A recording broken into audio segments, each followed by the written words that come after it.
ธรรมศาสตร์ให้ทั้งอาหารน้ำอาชีพและวัฒนธรรมแก่พวกเขาบ่ว่าจะแมนป่าไม้แม่น้ำทงนาหรือสุมสุน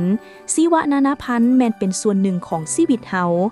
แต่มาถึงปัจจุบันธรรมชาติกำลังถูกทำลายหลายขึ้นพวกเขาต้องมาช่วยกันซอกหาวิธีใหม่ๆเพื่อปกปักรักษามันไว้ในปี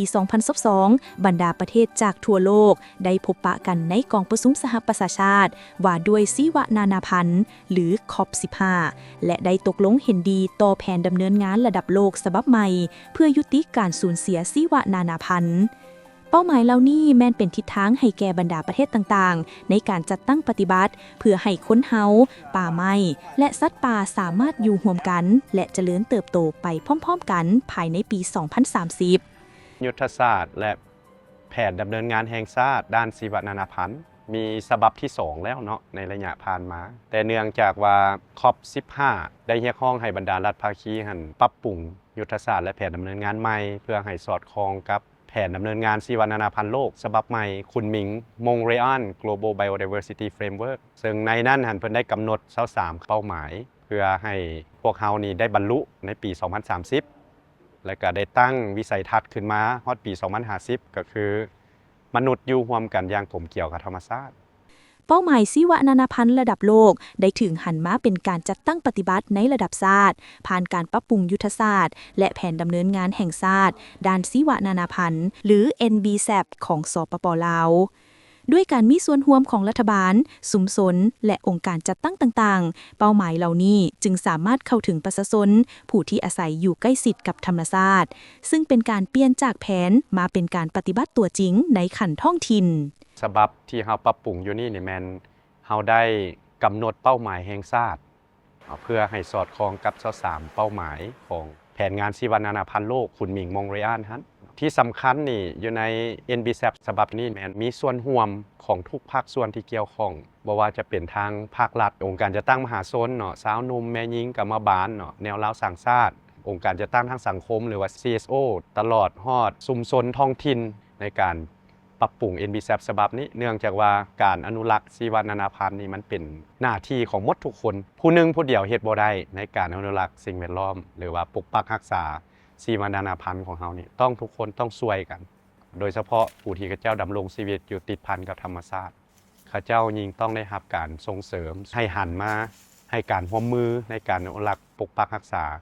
สิ่งแวดล้อมและชีวนานาพันธุ์ของพวกเขาการปกปักรักษาธรรมชาติแม่นความรับผิดชอบร่วมกันของหมดทุกคนรัฐบาลสุมสนและองค์การจัดตั้งต่างๆต้องได้ร่วมมือกันเพื่อเฮ็ดให้การพัฒนาและการอนุรักษ์ดำเนินไปเคียงคู่กัน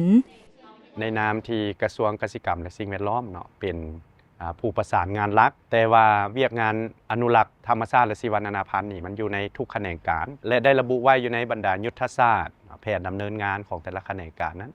แม่หญิงสาวหนุ่มและชุมชนท้องถิ่นแม่นหัวใจสำคัญของการอนุรักษ์แม่หญิงมักจะเป็นผู้ที่คุ้มครองทรัพยากรธรรมชาติในชีวิตประจำวัน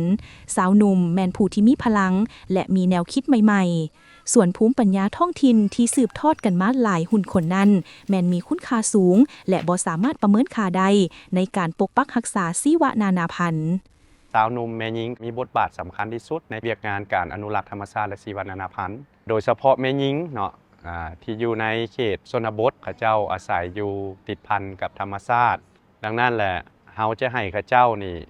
มีความรู้และมีความเข้าใจในเวียกงานอนุรักษ์ธรรมชาติและชีวนานาพันธุ์ให้มีความยืนยงคือแนวใดไปส่งเสริมให้เขาเจ้ามีอาชีพที่ยืนยงติดพันกับการอนุรักษ์โดยเฉพาะชุมชนที่อยู่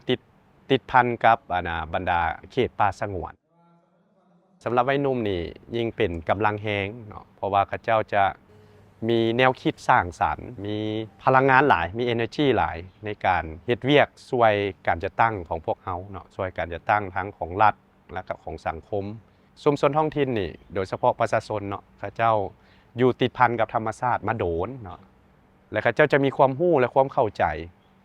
เขาเอิ้นว่ามีภูมิปัญญาชาวบ้านเนาะเขาเอิ้นว่า indigenous knowledge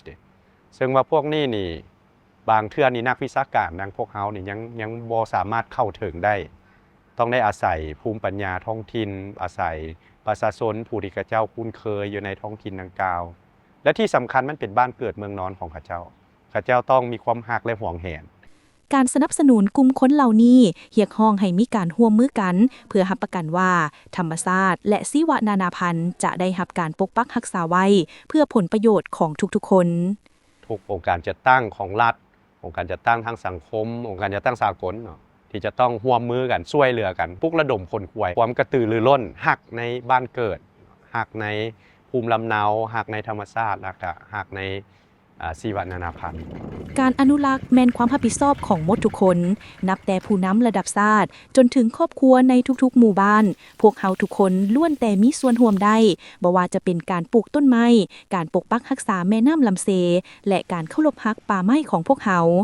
ด้วยการร่วมแห้งร่วมใจกัน พวกเขาจะสามารถปกปักรักษาธรรมชาติช่วยเหลือชุมชนและรักษาประเทศลาวให้เขียวสดงดงามไว้ลูกหลานของพวกเขา